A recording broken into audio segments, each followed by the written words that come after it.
साबुत धनिया,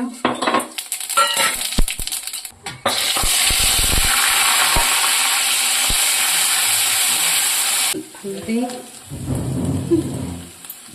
अब डाल देते हैं इसमें लाल मिर्च पाउडर। अब इसमें धनिया पाउडर लाने के लिए डालेंगे। अब इसमें नमक।